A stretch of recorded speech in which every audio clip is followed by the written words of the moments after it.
As rural Americans, we have a unique understanding of and connection to the land. Whether we ranch, farm, log, or simply recreate, what we do today determines our tomorrow. As stewards of the land, it's our duty to ensure that our children and grandchildren can enjoy the outdoors in a similar manner that was afforded us. Join the Rocky Mountain Elk Foundation and ensure the future of elk, other wildlife, their habitat, and our hunting heritage. Visit rmef.org today. Hey everybody, thanks again to our friends at Rocky Mountain Elk Foundation for their support, as always, of all things according to Flint on social media and right here at the podcast. And welcome to episode number 55, as I welcome an old friend and acquaintance of mine, Mr. Damian Mason. Maybe not a familiar name to you. Damian is a comedian, an author, an agriculturalist, and basically just a man with great information about all things agriculture and the politics behind most of it. If you're ready to be intrigued and informed and entertained, welcome to episode 55 and my friend, Mr. Damian Mason.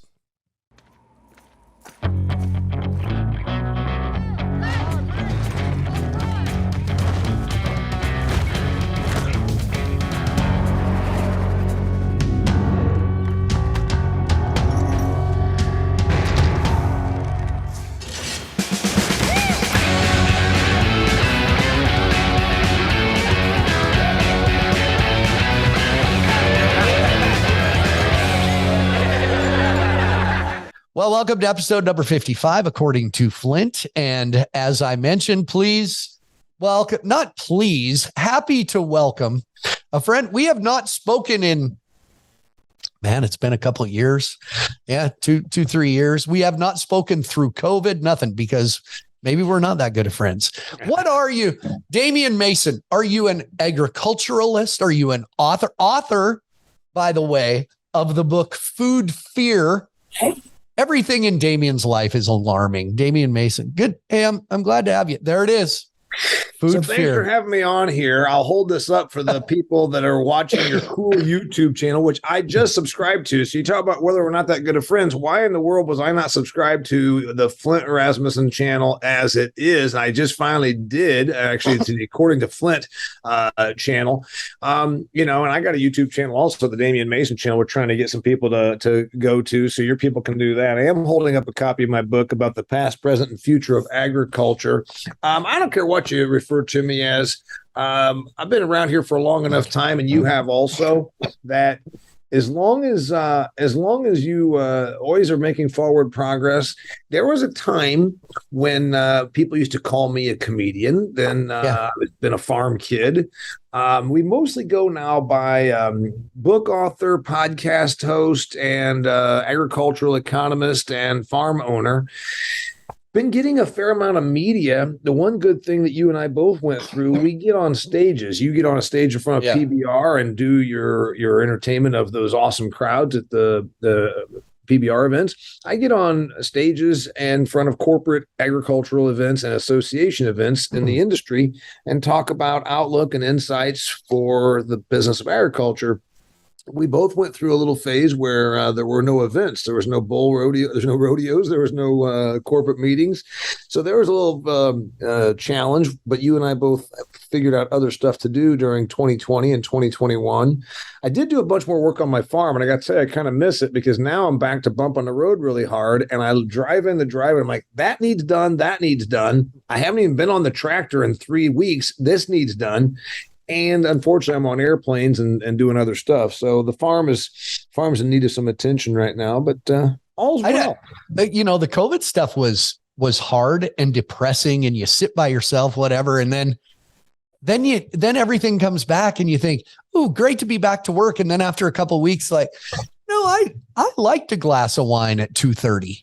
Whatever. I would say, well, I don't drink wine, but yeah, every day then for a while after you do all you could, go to the desk, pound the rocks together, try and get a nickel to fall out, do your social media stuff. I shot a lot of videos and put them out there for my following and fan base. And it got harder and harder to stay away from the kegerator till 5 o'clock. I can tell you that for a few weeks. I think we both went through that where what they say. I went ahead and bought my 3 weeks of supply of alcohol at the grocery store to get get through the first 3 weeks of shutdown, and it lasted me a week and a half. But you know what's interesting is I still kept doing stuff, and so did you. And I got to tell you that I slowed down a little bit. And I told Lori, you and I, we just discovered before we hit recorder a year apart in age. And so I said, hey, I didn't plan on slowing down at age 51, Lori. This is going 2 years ago. I said, but here we are. It's the summer of 2020. And I said, maybe we're just going to be a little slower with, I'll still have business interests and things going on. I took up golf August of 2020, just 2 years ago. I took up golf. I had tried way back when I was a corporate employee 30 years ago, and I used to get so mad. I just would start breaking stuff and tipping the golf carts over, and people like, I don't think you should do this. It's not going to be good for business. So I did take my slower time and start playing golf. It made me a little more laid back. And I think that happened to a lot of us in terms of, hey, that work's going to be there. I'm still going to work. I still enjoy working, but I also, it's okay to not be hammering it all the time. Yeah. Are you any good? Like how you hitting them? Isn't that what we say? How you hitting them? All right. I'll tell you, man, it's a very humbling game. I've taken about 24 lessons. I'd like to think I have some degree of athleticism. I still do exercise, and I am somewhat fit for a middle-aged guy. I'm long. That helps. Like my buddies I golf are like, for only golfing for 2 years and being where you are, like, nobody hits a 5-iron 190 yards, Damian, but you do, and like you don't even bother with hybrid. So I'm okay when I'm okay, I'm okay. When I'm okay, I'm good. But it's one of those things where you will hit a shot that you think, holy crap. I was with a guy that's like a scratch golfer a couple months ago at his fancy club. And he said, Damian, there's pros that would love to have that shot you just made with the 4-iron of all things. 210 yards out, landed on the green. It's amazing.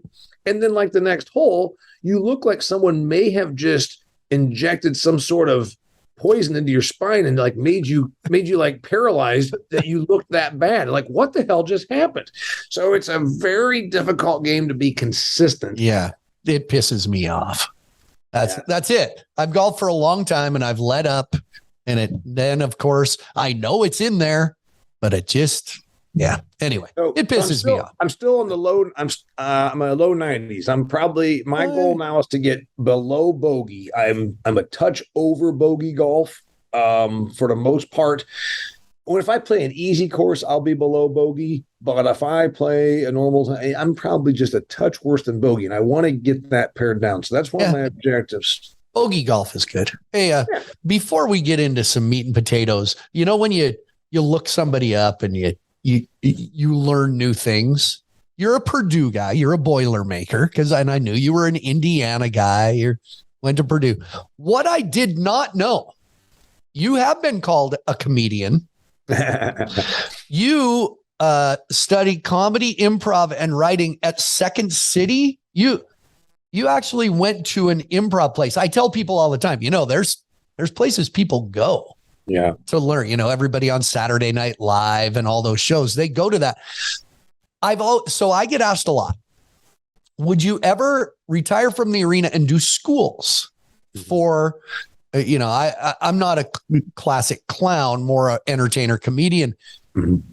Even if you witnessed all of that. I've always wanted to ask somebody who had been, can you teach somebody to be funny, or does it enhance what they already have at places like that? I've always wondered. I got to tell you that we didn't set this up, dear audience, of according to Flint, but this is one of the things that years ago he's talked a lot about. So I don't do comedy per se anymore. I'm going to be speaking here for a Synex fuel conference about the industry of agriculture, about what tomorrow is looking like, what energy regulation is doing to create a worse environment for our food security, those kinds of things. I connect the dots, but I rely every time I'm on stage on my comedy background because comedy is about observation. Comedy begins with observation, right? Comedy is really simple to explain. I read it in one of my books. I've read books about comedy, but I didn't learn how to be funny by reading books. How's that to answer your question?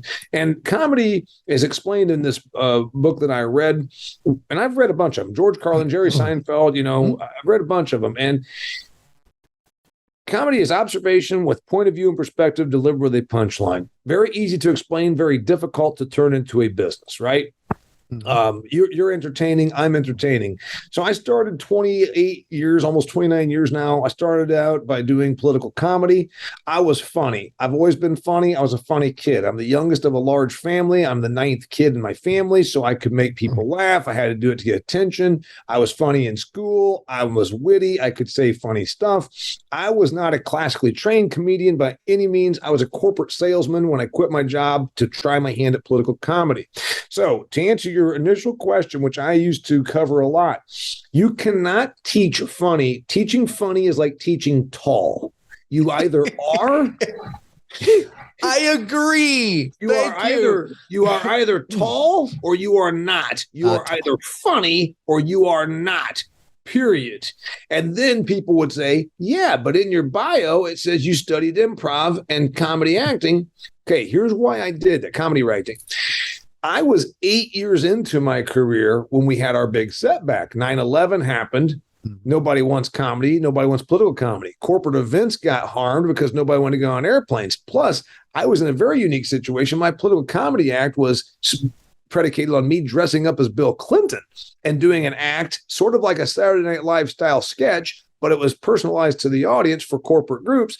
So you've got the Bill Clinton thing, the political comedy aspect of it, and it's 9/11, and there's also no conferences. So I'm sitting there slow, and business is going to hell in a handcart. So what did I decide to do? You know what? Just kind of like you and I kept getting busy during COVID. We did other things to keep ourselves sharp.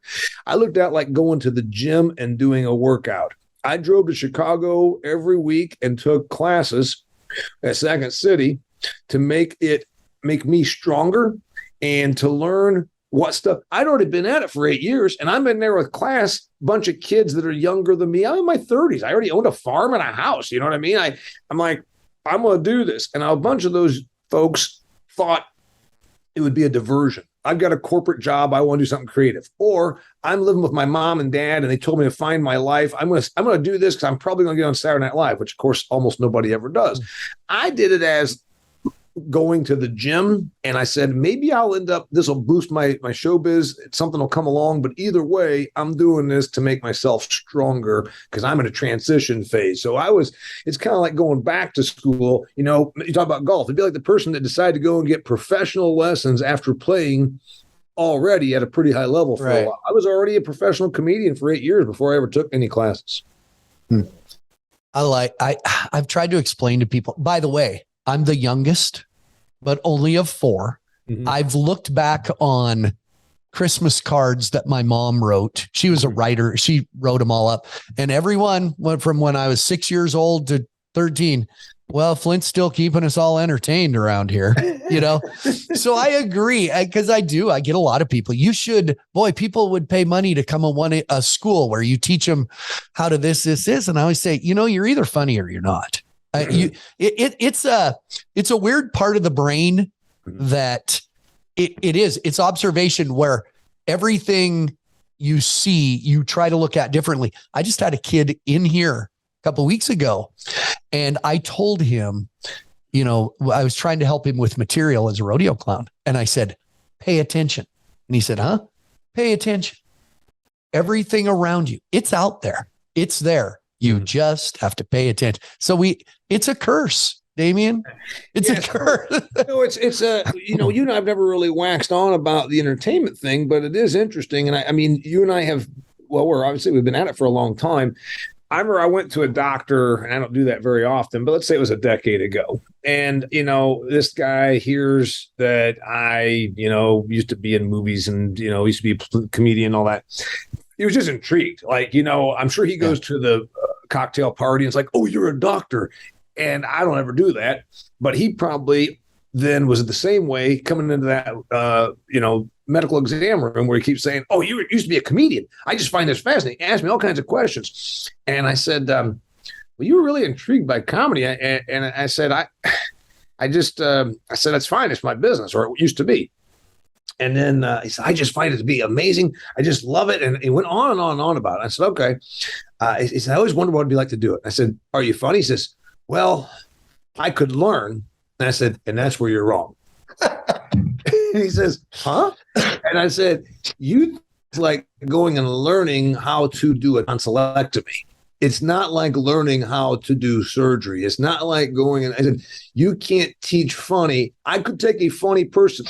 You and I could both sit down with someone who obviously has chops and say, hey, listen. And to me, that's just kind of like athleticism. We both know that there's that poor kid that the parents make him go and do sports. And you're like, for God's sakes, go away. I always said, Flint, they do travel sports. That's the funniest thing. You talk to people and they're like, my kid's really good. He's playing travel baseball. I'm like, what's that mean? Well, he's so good that we travel around in a private baseball team. I'm like, you know what? You should do that with your kids that suck. Take them to a different town where they won't embarrass themselves in front of their friends and family. Have the kids that suck do travel baseball. Yeah. The good kids have them do it at home. So yeah, go play on the road, man. Go humiliate yourself somewhere away from the family, please. So anyway, you and I both know there's kids that if you said, hey, man, this kid's a God-given athlete. He can jump through the rafters. He's fast. His hand-eye coordination is amazing. There's just a whole bunch of stuff you can look at and say that kid's got, athletic, God-given athletic ability. I can take that kid if I'm a instructor and really meld them and mold them. Same thing with someone that's comedically funny. If someone has got entertaining chops, they've got the ability to the poise, they can stand in front of the crowd, they understand. For me, it was timing. My thing was never that I was a great writer because I took comedy. I took the class at Second City to help me with scene writing because then I could learn how to be funny for you. Probably the same situation. I was so good. Not being arrogant, I got good at being funny for Damian. I could save a shitty joke. I could put out a turd, but I had the ability to salvage it because now what I took at the writing classes were, let me see if I can write a joke that you can deliver funny or that Joe Blow can deliver funny, because that means it must be a really solid joke because they're not going to rely on their nuances and their timing and their crowd play to bail it out. So I was never great at writing. Part of my reason for writing books and all that was I wanted to get better at writing. And that's when I went to those classes clear back 20 years ago. Mm-hmm.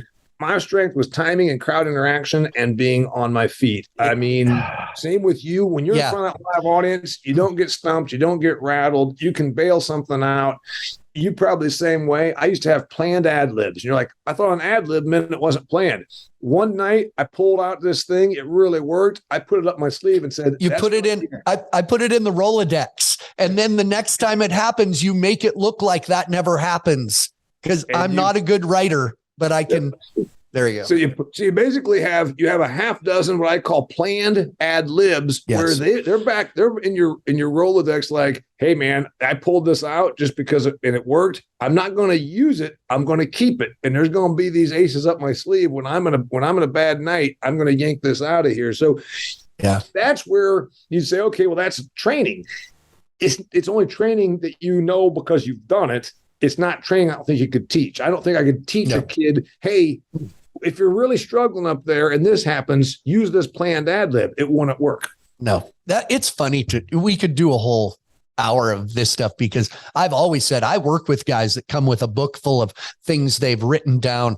I'm not a writer, but I always say I've been blessed with a brain. Some people get in front of a big crowd and their brain goes like this. When I get in front of a big crowd, it opens up and does this. Yeah. And so you take it and take it and take it. Yeah. A lot of dot connecting. And then on the writing thing, see, I had an act. That's the other thing that people that really are fascinated, but they don't get it. Because if you do it right, it's so flowing and fluid. It doesn't look like you're reading a script. I just watched a person at this fuel conference get in front of an audience and essentially read a script about new diesel fuel technology. I almost fell asleep, but I wanted to see what this whole group is doing here. It was hideous. It was terrible. It was boring. Nobody in your audience should think you're reading a script, and that's where you make it good enough. My script in the old days was never a script. I never wrote out the thing. I would have a keyword outline. And so you're doing political comedy, you change the jokes every week. You know, you've got your old standbys that are good for a couple of years. You got your one, it's good for a week or a month because, you know, Newt Gingrich's girlfriend left him or whatever. Yeah. Little throwback there, Newt Gingrich. Most of you have no idea who I'm talking about. Yeah. All right. So anyway, my script was essentially a keyword outline, and you would look down, it would just say intro, CEO, travels to Europe, Monica. You know, it would just be a word. And then each one of those words might be 3 minutes, but I wanted to make sure that I had a keyword outline because on the airplane, I may have written something for that night. I'm like, let's make sure I don't miss that. So I've got the word, you know, China written in there or whatever it should be. So I did use a keyword outline, but you glance down, see the word China, and then you can go off 3 minutes over here and get 5.5 laughs out of it. That's a big deal. It's so weird talking to you because I do the same thing. I'll speak at graduations and I have one word things. And when you do it enough, then you fill in that. And as you're on the plane, when you think of something you don't want to forget, you add that word. Yeah. Weird. So don't weird. You think probably the same with you, Flint? Mrs. Mason, she never, my wife never came to, you know, Jay Leno in one of his articles or books talked about this. And by the way, I think Jay Leno's one of the most not funny people that gets called a comedian that I've ever watched. But I read an article or two, an interview with him, and he talks, I think it was actually a Playboy magazine interview 25 years ago. He talked about seeing the young aspiring guy that comes into the club, and then his girlfriend wants to be so supportive, and she's there, and she's there, and she's there, and he's no good. And by about a week, she's sick of hearing the same bit about how ballpoint pens are, you know, the new chopsticks or whatever. And so she hates comedy and hates being there. I never wanted to wear out Mrs. Mason. She's been to my events before, but also I'm like, hey, this is what I do. You can support it, but you don't need to be at this thing. So anyway, when she has been there, she's always really good observation. She says, hey, you need to change this, or hey, you need to do that. But it was years ago back in political comedy days, way back, that I was sitting backstage and I was going like this. And she says, nobody understands what you're doing. Like some of these people think you're like autistic, which she thinks I am partly. But the main thing is, maybe you've been there. So anyway, yeah, I'm going through and I'm thinking about flow because to me, a good presentation, whether it's a commencement address, as you just said, or a comedy presentation, or your act at a PBR thing, I think it should be like a really well played ping pong game. I wanted to have that timing and flow and back and forth. And so I was always looking at that thing of about the flow, that China flows into Boris Yeltsin jokes, which flow into China's economy, which ties into Teddy Kennedy. I want that whole flow to and I was always looking at how it came together because that creates crowd feel. And crowd feel, as you well know, and flow of emotion is more important than the actual punchline because most people are more emotional than they are audible. I think there's like 20% of our population that's auditory, whereas 40% of them are feeling and 40% of them are visual. So you've got to make sure there's the flow and the emotion and the feel and some level of visual entertainment, which obviously that's what you do much of. And then the words, I'm auditory. I love the words. I love a crisply delivered line that just absolutely knocks you out of your chair. But you've got to have the other stuff or the words won't work. Here, I'll do it. This is like a segue. Speaking of emotion and feel, to get into a little of things we've talked about in the past. One of my favorite things when you would come on my radio show, and this all started back when I had Outside the Barrel on the radio once a week, and I'd have you on every 5-6 weeks. Emotion, feel? How do we feel? My favorite topic, which really rings with the people that listen to my podcast because it's my business, is you'd always come with a new story about animal wackos, the animal wackos. And it was all about, it's all about emotion. It's all about touching your emotion. It's not about facts. It's not about what you hear. It's not about putting it all together that makes sense. It's about emotion. I remember when you'd even refer to it as a religion, the religion of animal extremism. That was always, to me, I could never get enough of that. So true, completely about emotion. Well, humans are emotional and less logical, more emotional. We're not being mean when we say that. It's pretty obvious. We in agriculture, God, I go to these conferences and I have these people that get up and say, I'm just passionate. That's the big word. If you go on LinkedIn, Flint, as I'm sure you have, everybody's passionate. I saw a profile a few years ago, a guy that his business was like selling magnetic tape. And he talked about how passionate he was. I'm like, dude, are you this passionate about selling? But in agriculture, they're always talking about passion. I'm like, hey, just to clarify, passion is defined as an out of control emotion.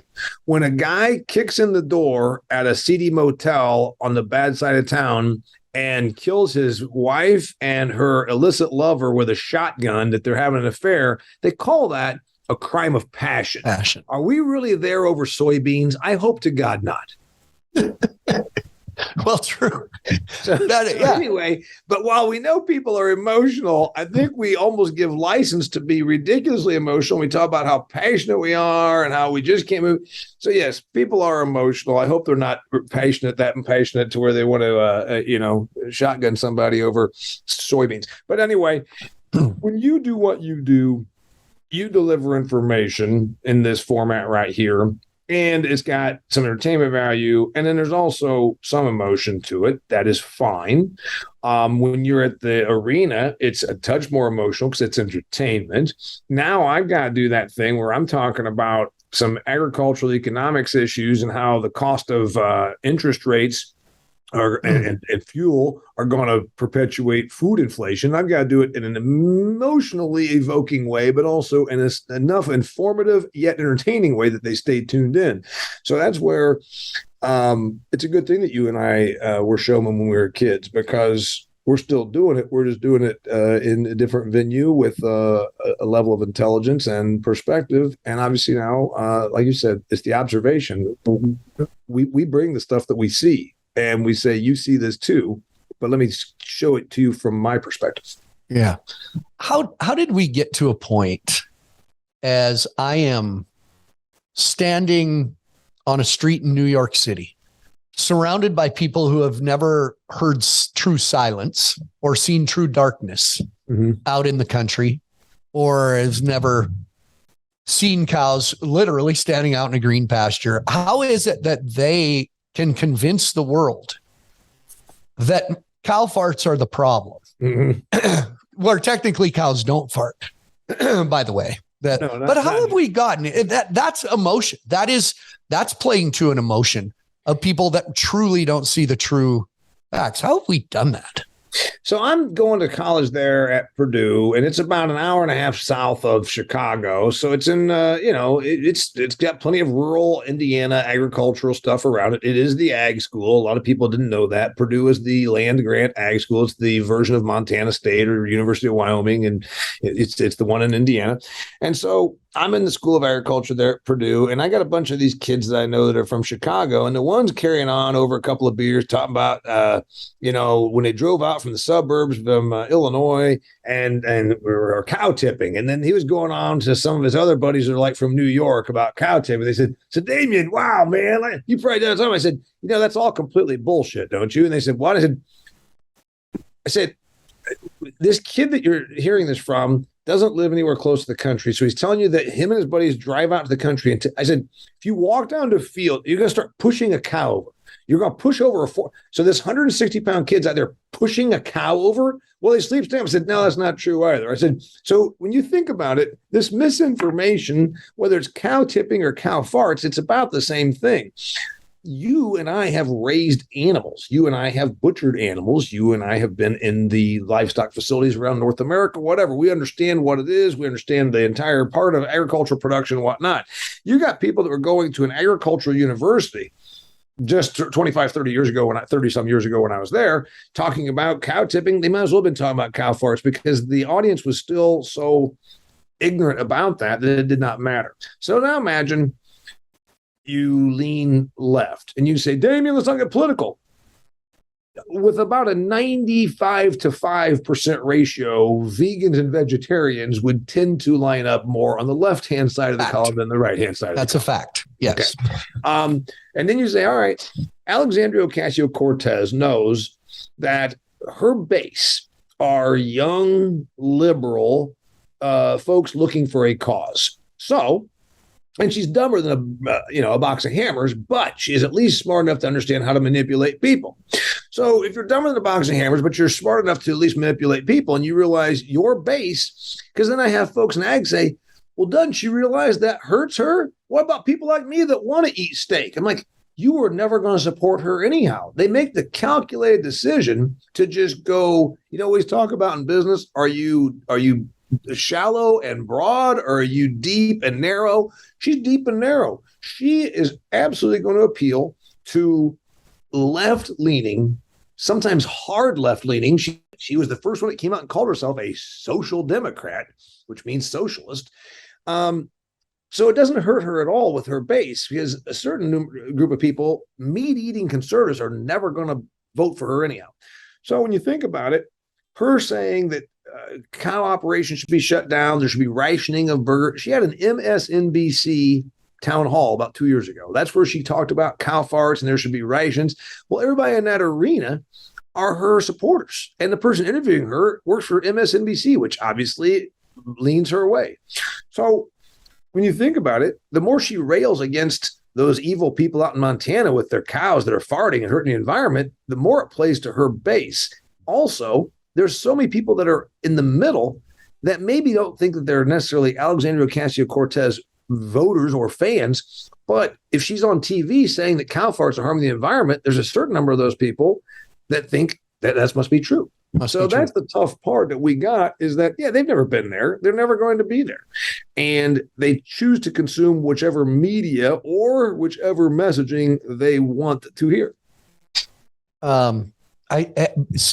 Coincidentally, I just heard this on TV this morning. There's a commentator. He's on Fox Business Channel a lot. He wears the Holstein sport coat. Do you know that guy? He's on RFD TV. RFD TV, yeah.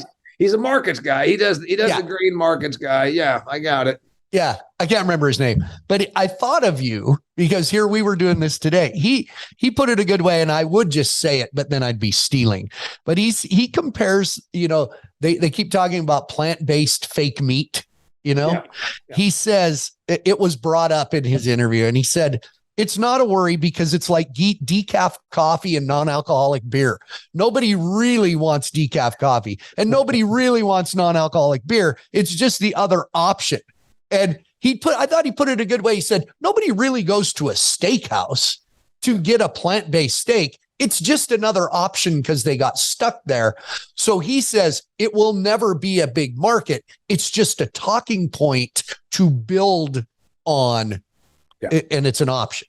I liked that take on it. That's a very good take, and it's an accurate take. It's on my reading list for tonight. Beyond Meat's Reality is a Bloomberg article. It just came out yesterday afternoon. I haven't gotten to it yet, but I pointed out it was this summer, Flint, when those companies like Impossible Meats and Beyond Burger came out about 4 years ago.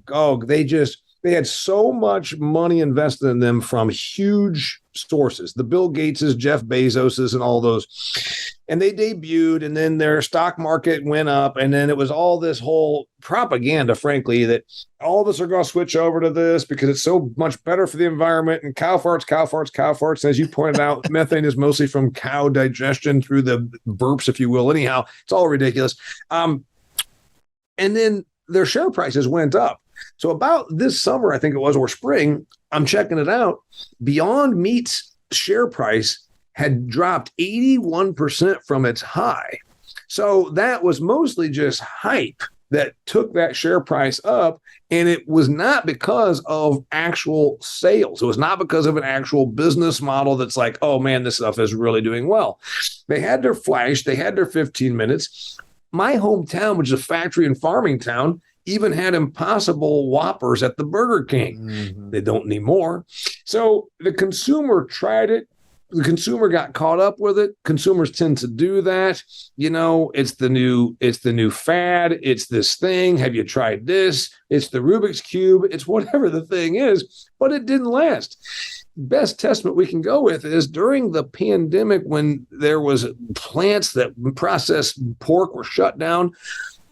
People are calling me. I'm getting on Fox Media and all this kind of stuff, talking about the reality of food. And Flint, you went to a grocery store in some of the larger cities, and the meat counter was already sold out because people were panicking. But guess what? They're still Beyond Burgers over there. I'm like, even when you thought you weren't going to be able to get protein, nobody wanted that crap. What does that tell you? Even when you thought you were going to die, you still would need fake meat. I might be dying, but by God, it's not gonna be enough to tempt me to eat. So they really do have. They are at a quandary because it's been 4 years. Are they selling environmentalism? Oh, it's better for the environment, which that's not necessarily true. When you think about that reality, that your listeners, of course, are right there with us because they're probably beef eaters. A cow is out there on range. We got 900 million acres, Flint, of agricultural land in the United States that's privately held. 900 million. About 360 million of that is crop production. Corn, soybeans, wheat are the three bigs, of course. And then you've got, your specialty crop from cauliflower to cranberries to, your orchard crops, almonds, whatever. 40% of the 900 is in crop cultivation. That means 60% of the privately held agricultural land in the United States, the best it can do is range or hay, right? How do you take grass and make it into something to eat? Humans can't digest grass. We can after it goes through a cow or a sheep. Right, that's it. So it's the idea that environmental damage because of cattle, it's really an effective means of harvesting something that's indigestible and turning it into animal protein, A, and B, it's, as we've learned, when managed correctly, wildfires, et cetera, et cetera. So bovine are really effective for the management of rangelands. So there's that part of it. But the environmental thing, some of the ingredients, if you look at these fake meats, are palm oil. Well, are there any palm trees producing oil in Montana? No. All of the palm oil in the United States comes from places like Indonesia. Now, are we to pretend that the environmental standards in Indonesia are the same as they would be here? No, of course not. They get put on a boat that burns hundreds of gallons of diesel per hour to be shipped across the ocean. They are packaged in plastic. So this environmental angle on fake meat just doesn't play out when you start looking at transportation, et cetera. So the angle that the environment would be better if we didn't eat meat, there's a lot of flaws in that, a lot of holes in that logic. There's the transportation issues. There's the fact that we're still going to eat something. Then there's the issue of nutrient density. You eat meat, there's a lot of protein density per ounce of meat. Where do you get that? You say, oh, well, beans. Well, first off, humans don't eat that many beans. I mean, if it was something that we love to do, we'd already be doing it. So there's a lot of flaws in the whole anti-meat campaign, if you will. Yeah. Well, you have, one thing that's been nice about you is you do send me different topics and hot topics going on. And there are a lot of green, quote unquote, green policies written into a lot of things. You have mentioned to me, climate activists, convincing people. The Netherlands, they have policies going into place to shut down the liquidation of livestock farms. Yeah. So the government, does that mean the government is actually ordering this? And give me a little background there. So the protests that people started seeing, and the media didn't cover it much. The media obviously doesn't cover the mainstream media doesn't cover things that might be important to normal folks, because it's the media is a selling forum, and one should never forget that. The idea that it's journalism, that's not true. You want true journalism? Listen to according to Flint. Listen to the Business of Agriculture. Well, my podcast is the Business of Agriculture. You'll get a perspective on the business of agriculture. It's right. the Dutch situation, Holland is about 1/3 the size of Indiana, just to put it in perspective. So my state of Indiana, where my farm is going to be like 1/3 or 1/4 the size of Montana. It's probably about 1/3 the size of your home state. So it's a smaller state, but it's also got a lot of agriculture. The Netherlands is 1/3 the size of Indiana, but it's also very, very agriculturally productive. There's good soils. There's very good technology. The Dutch actually have been so good at it. They're good business people and they're good agricultural producers. They are the number 2 exporter of agricultural products by value, not by volume. That'd be places like the United States, of course, is number 1 in value and value, Brazil. But in value, the Netherlands is the number 2 exporting country by value. Very productive. More importantly, they're in a very highly populated area. So all the calories you can produce right there, then you don't have to ship them. You'd think that the greenies would like this, but there's been a new term that's come up in the last few months. We were all about carbon for a long time, Flint. Now it's moved to nitrogen and nitrous oxide. You and I have heard of nitrous oxide, laughing gas. If you're a dentist. Well, that's the new boogeyman. That's the new tobacco. That's the new carbon. That's the one that touches the emotions. That's the one that, yeah. Nitrogen and nitrous oxide. So methane. So now it's methane and nitrogen. And so there is no kidding, in the Netherlands, which is Holland, they have a thing called the Dutch Minister of Environment and Emissions. This woman, that is her title. Again, the Netherlands tends to be more left-leaning. Left-leaning countries are now creating an anti-nitrogen, anti-methane movement, convinced that they're detrimental to our environment. We've got to do this. So the reason we saw a Dutch protest, and you can look this up, you'd probably do well to look it up from a source other than Google, because they'll probably ration what you can find.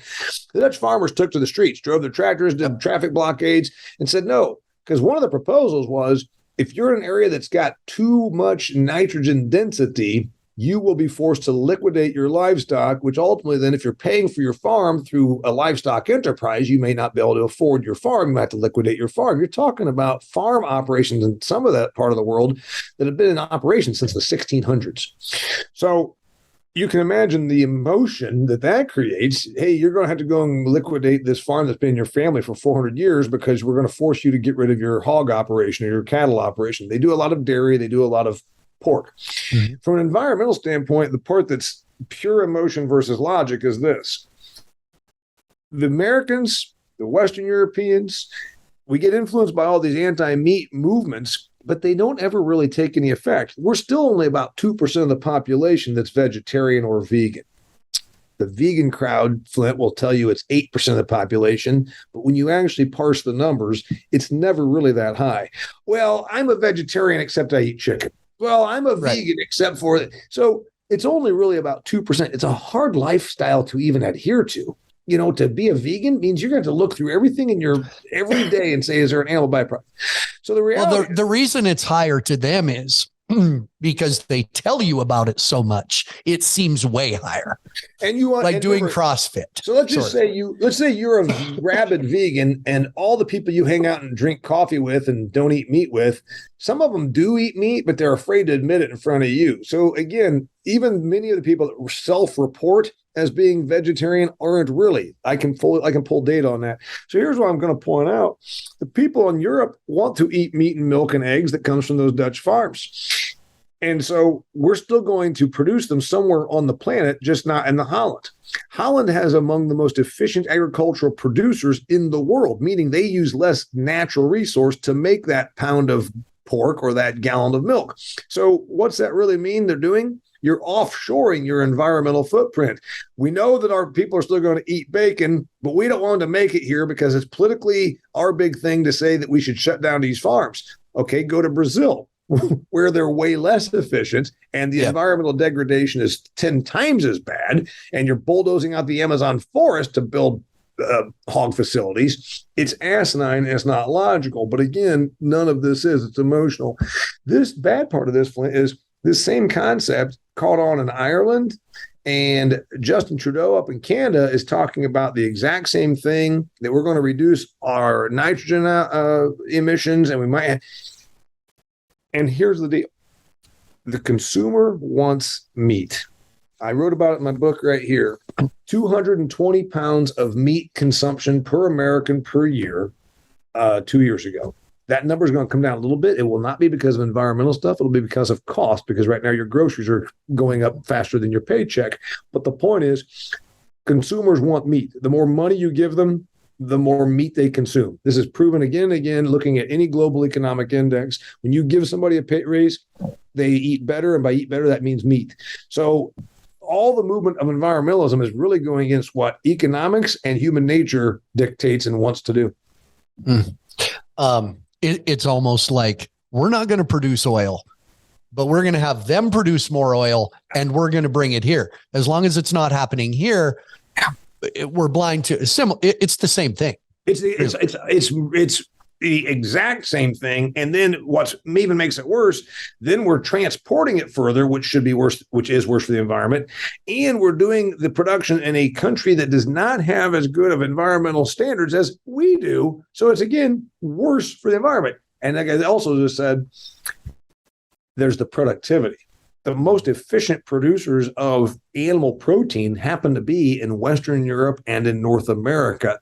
So when we shut down production here, it's then just moving it to another place that's going to be worse at it, which is, again, worse for the environment. If it takes you twice as much grain to put on a pound of beef in another country, or it takes you 8 months longer because you're not feeding them correctly, it's worse for the environment. So, yeah, everything about it is opposed to what reality of economics or productivity is. But that's where we are. It's very politically, I think, in vogue right now. That's why it's happening. I mean, it's happening. There are voters that support this. Apparently, yeah, it's a cause. It's an emotion. It is.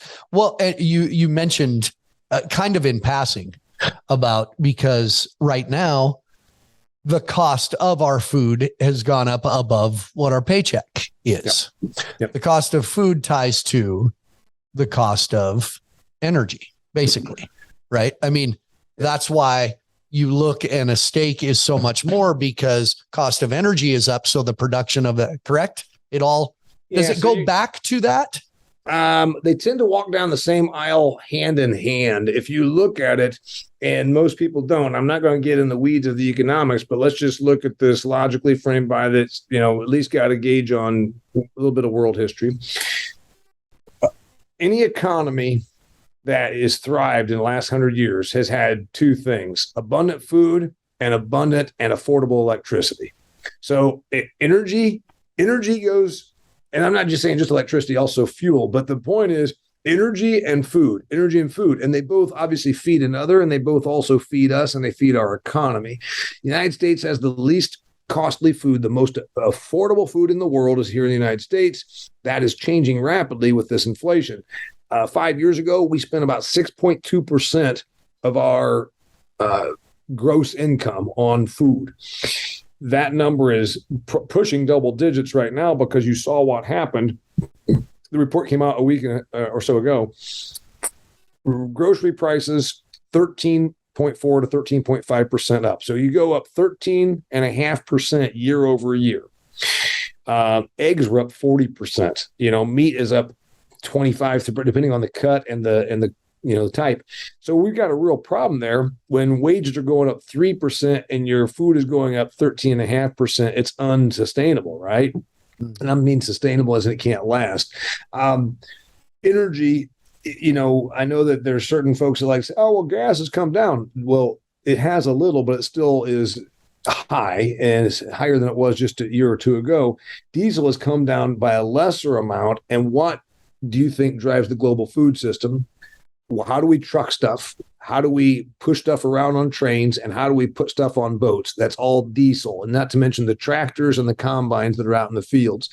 So we got a real problem here that food and energy do go hand in hand together. Electric bills, your electric bill went up 15% year over year. Well, how much electrification happens in all the processing facilities where we take food, whether it's lettuce grown under LED lights or chickens that are being cut up by Tyson? It all requires electricity and refrigeration. Energy is creating a higher food price for us. And it's not the only reason, but it's one of the big reasons. Well, thank God we won't have any diesel vehicles in a while. So stuff will electric combines, electric. So we just had this I just had this conversation. There's an investor group called Open Prairie that I was on a call with before I started recording with you. They do venture equity funds. They put money into rural and agricultural ventures. And they were just asking, we were discussing, they wanted my opinion about a couple of things. And so, as you know, I have no shortage of opinions as long as I can back them up with my research and knowledge. This energy thing, again, I'm speaking at an energy conference here tomorrow. This is Cinex, biggest agricultural cooperative in the world. They sell a lot of diesel. And I said, okay, take me 10 years from now. And they said, well, do you think we'll have a 200 horsepower tractor? Do you think we'll have batteries that can do that, the work of a 200 horsepower tractor in 5 to 10 years? And I said, no. And the thing is, we have tractors in your part of the world that are 400 horsepower. Do you realize the battery requirements to do what that work? You couldn't have a big enough battery. It would be bigger than the tractor, right? Which is already bigger than it can go down the county road. It's just not feasible. The green dream of battery operated farm equipment, if it becomes a requirement, find yourself 10 acres and get some firearms. You're going to grow your own food because you're just not going to be able to do it. It's just not feasible. And I don't want to keep you all day, but in a smaller sense, you explained AOC, the politician, in her section of the world. She can say whatever she wants because those people already are with her. She's not playing to us. So that benefits her in that district that she represents. In these big picture things, you know it. I know it. Millions of us know it, that it's not sustainable. You can't make a 400 horsepower tractor with a battery. They know that. They know that. Who's benefiting from this? Where is the backdoor thing where people are going, just do it, talk about it, because I'm going to benefit from it? Yeah, that's the tough part. And this is really the most disgusting part. You'd be naive to say we don't live in a transactional government. We do. We live in a country with a transactional government. The whole infrastructure bill that was pushed through, which it's not about infrastructure. Oh, I'm sorry. It's not. It was supposed to be inflation. Inflation. Act. Yeah. Right. So it's going to edge up to $760 to $1 trillion. It's numbers that are so astronomically big that the average person can't. And I think they rely on that. They rely on the fact that the person that's driving to work in Billings right now doesn't know $1 billion from $1 trillion, because it's like trying to comprehend how many gallons are in the ocean. I mean, it's just I can't do it. But we all know that it's bad and we're over levered, and that is why we have inflation. So we've got this situation where they push through the Inflation Reduction Act, which is going to spend more money, and a bunch of it is on green causes. Right now in the countryside, at least, here's an article right here for you. In fact, in today's Wall Street Journal, or maybe it's yesterday's, so a big wind project sparks bitter debate in rural Ohio. This is north of Columbus, Ohio. And this company called Apex just has boatloads of money through things like the green component of the Inflation Reduction Act. So they're pushing. The county commissioners in this county already said no wind projects in this county, but they have so much money, they were able to go ahead and get it PR'd and get a petition signed to force it to become a referendum in the election. We're going to see more of that. And it's not because true voter sentiment, it's because follow the money. Follow the money, follow the money. You're a smart guy. We all know how it works. Follow the money. Bill Gates, Bloomberg ran an article. Bill Gates personally lobbied to get that whole Inflation Reduction Act with the $460 billion green incentives intact. He wanted that part of it. Why? Dig a little deep. Bill Gates has huge investments in the fake meat companies. Bill Gates has huge investments in green cement companies, which means instead of using normal cement, if you use this green cement, which probably costs 3 times as much, it's better for the environment. It's probably mostly made up, but again, it's the emotion and follow the money. I think that people like Bill Gates are quite evil. I believe that politicians like Alexandria Ocasio-Cortez are quite evil because I believe they will do anything they can to attain wealth and power. And you'd say, oh, Damian, that's been that way forever. Sure, it has. Right now, they're doing things that kings and rulers did against peasants. They're messing with our food supply. The things that they are doing to make energy more expensive in Washington, D.C. are harming the serfs and the peasants. It doesn't harm the lobbyist crowd, the D.C. crowd. They're not going without right now. Bill Gates is not going without. In fact, all of the work he is doing to push through this legislation to make fossil fuel more difficult helps his investment in battery plants and lithium mines in third world countries. It's evil. And that's what I'm most concerned about because, I'm an ag guy. And I think about what the United States Department of Agriculture stood for when it was created back in the 1860s. Abraham Lincoln said, he called it in his very last address before Congress, before he was assassinated, he called it the People's Department when he essentially introduced the U.S. Department of Agriculture to the world. Affordable, abundant, and safe food for the masses.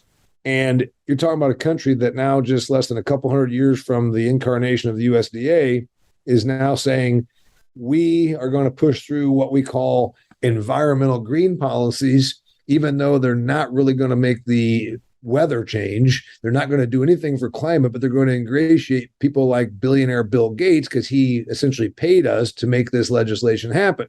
Or in AOC's case, I'll just continue to say this outlandish stuff about cow farts because it plays to my base and it keeps me in power, and I'm probably too dumb to get a real job anyhow. So that's the evil part of what's happening. And again, follow the money, follow the money, follow the money. Money and power. Sorry, I write down spots where that I really like. Well, you of all the people that have been on this podcast, your Marriott background is by far the best of so any. You and I know what it's like, Flint. You work the road, and I said, absolutely, I can catch a recording with you, but I'm going to be in a hotel in Minnesota. That's okay. The lighting was good. I've got a pillow propped up behind the computer so it absorbs the ricochet off the wall because this is not my first recording inside of a hotel room, as you can probably imagine. It's funny, and I'll let you go, but here's something else that I'm not trying to start a different topic. I'm trying to clarify. Fine. Hey, I don't have to be on stage till tomorrow. Yeah, you're good. You're good. If you, in today's world and in today's world of entertainment, we were talking about comedy, observational comedy. Yeah. Now, if you bring something up, you're automatically insulting you and I, through our talk in these last 55 minutes or so, have brought up the politics of all of this. And people will say, don't get into politics. We're getting into it in fact, in facts. The fact is, if you're watching this podcast, I hope you said it. And I've said this, I'm an ag guy. Yeah. I live in Montana, for God's sakes. Yeah. It is a fact that the statistics you give are fact, whether they rub you wrong politically or not. It's fact. We're not expressing opinions about a person's personality or, well, possibly maybe you're too dumb to get a real job. But it's interesting in what we have become in everything we can and can't say is reflective of everything, including policies that happen in this world. You're instantly insulting. When you think about Flint, and you already kind of alluded to one of my statements that I made about when people's causes become their religions, there is a reality to this that, the point I always make, my mom's place at the pew at the Catholic Church is not being replaced. And I'm not making any opinion. I can find you the facts. They're all over the place. There's less devotion to what we'd call traditional religion now than there was just 50 years ago.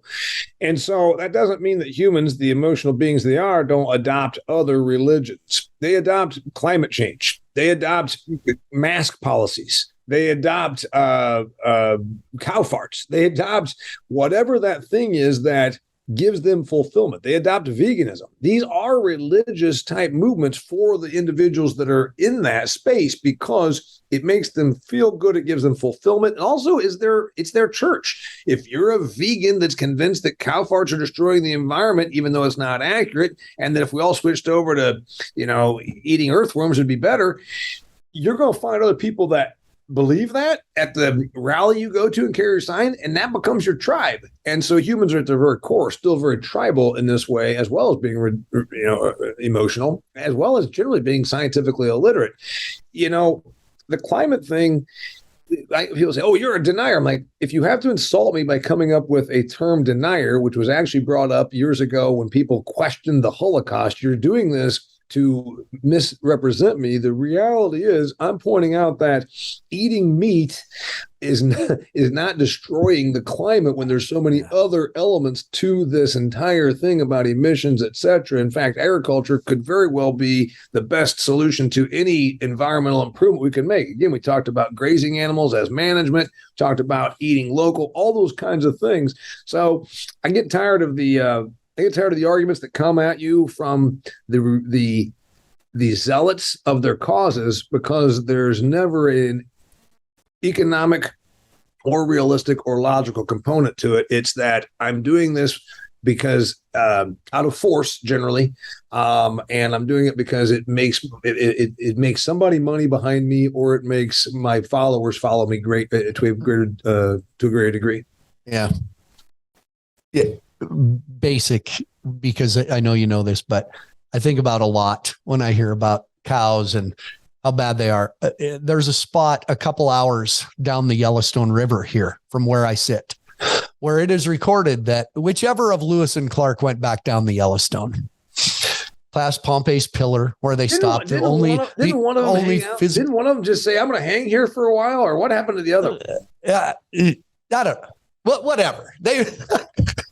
But there is a spot where it is recorded that they docked their boats to wait for the herd of up to 1 million buffalo in one herd cross the Yellowstone River in front of them.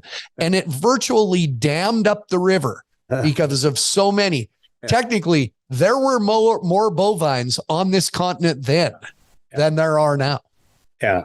So, but remember, they're not in feed yards outside of Lubbock, and so therefore, when the CBS News needs to do a hit piece, or CNN saying that, as they did 10 years ago, eating beef is the new SUV, because remember they were anti-SUVs. If you wanted to drive a car you liked, it meant you were evil. So then it was, if you eat a cheeseburger, and they can go and shoot footage of a feed yard where there's 10,000 animals out there just eating and farting. So obviously they're bad for the environment. So they'd have to really work to go and to do the documentation on Lewis and Clark after all. Oh my gosh. Well, listen, we'll do this again, and I'm sorry it's been so long.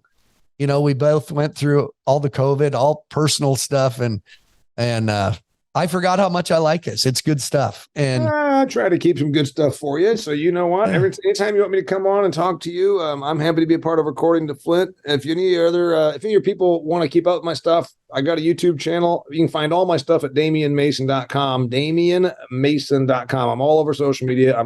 I spend money being found, so you should be able to find me, DamianMason.com, and you can check out my stuff. You're the best, my friend. It's good to see you.